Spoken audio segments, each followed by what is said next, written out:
There is no way to look at the data and go, okay, this is what's happening, because there's a mishmash of policies and an uncertainty of what's actually happening, and that creates a little bit of problem.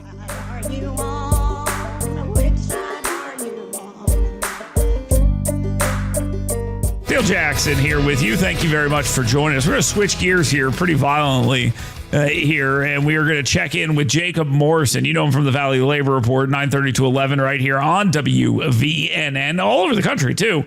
He covers labor issues, etc. A couple of things happening right now you might want to be aware of. Trump always chickens out.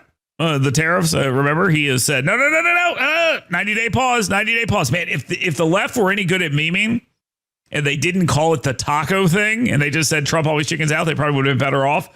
But they ruined that meme, so shame on them. They kind of missed the ball on that one. Because, boy, I guess they could have been right. Adam Schiff, it's been released that Adam Schiff is finding himself in a bit of a scandal, because apparently, big surprise here, the guy that was going on MSNBC and CNN and saying, I've seen evidence of Russian collusion when there was no real evidence of Russian collusion, he was lying, and now he's in trouble. What a shocker. That's a piece of information that is out there right now. And there is no crime in D.C. Okay, and so don't worry about it.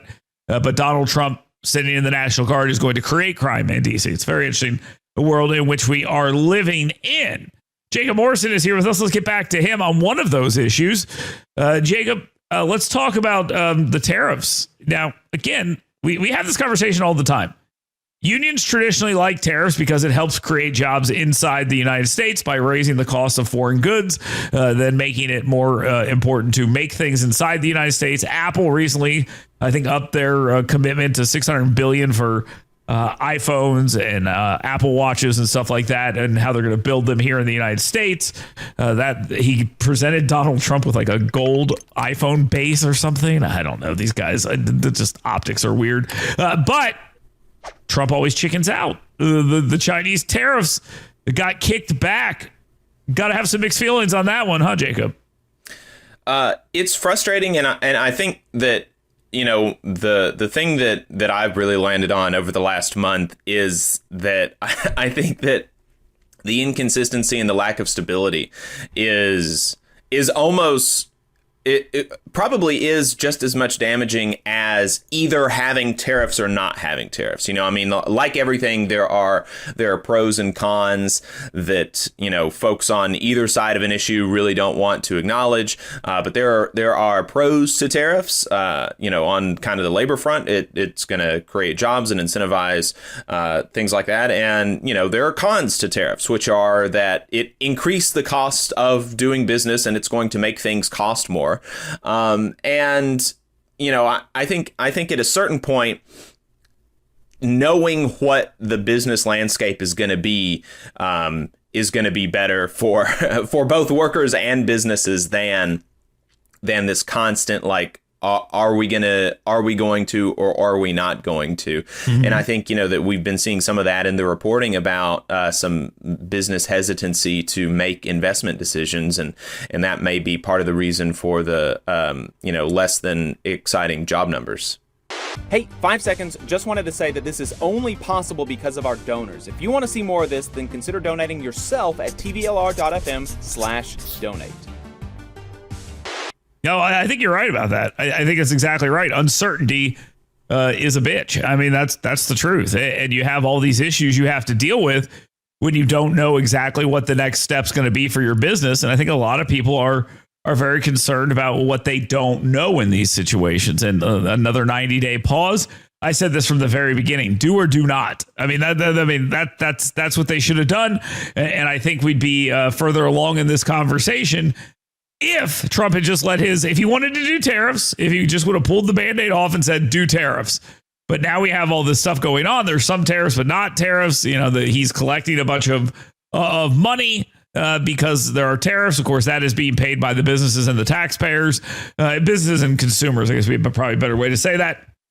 We're seeing all that taking place, but there is no way to look at the data and go, okay, this is what's happening, because there's a mishmash of policies and an uncertainty of what's actually happening. And that creates a little bit of problem in reading where everything is. So there's that issue with it. I want to say just really quickly, I have a bugbear on this tariff issue about like who is paying the tariffs, and the people that are making certain arguments. Any time that people on the left or Democrats or liberals want to raise taxes on businesses, the right will come back and they will say, oh, well, every time you do that, it's going to be passed on. Like, and the implication is that it's 100% going to be passed on. And that's just never been true. It's just never been true that if you raise taxes on corporations, 100% of it is going to be taxed on. We don't have any passed on. We don't have any evidence for that. We have reason to believe that some of it will be passed on.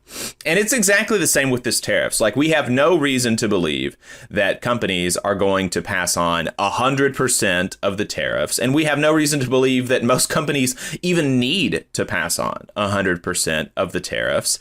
And so it's very frustrating to me that we're seeing, Democrats, some of them talking about, it's not all of them, but some of them are talking about how, oh, well, this is all going to be passed on to the consumers, because it seems to me that it muddles the truth of the thing, which is that when you raise taxes on corporations, the corporation will eat some of it and the corporation will pass on some of it. And so the question is not, oh, is it going to, are we going to raise prices on consumers or are we not? The question is, how much is going to be passed on? That's going to be determined by like how much profit the corporation is making. I got to cut you off here. Hold on.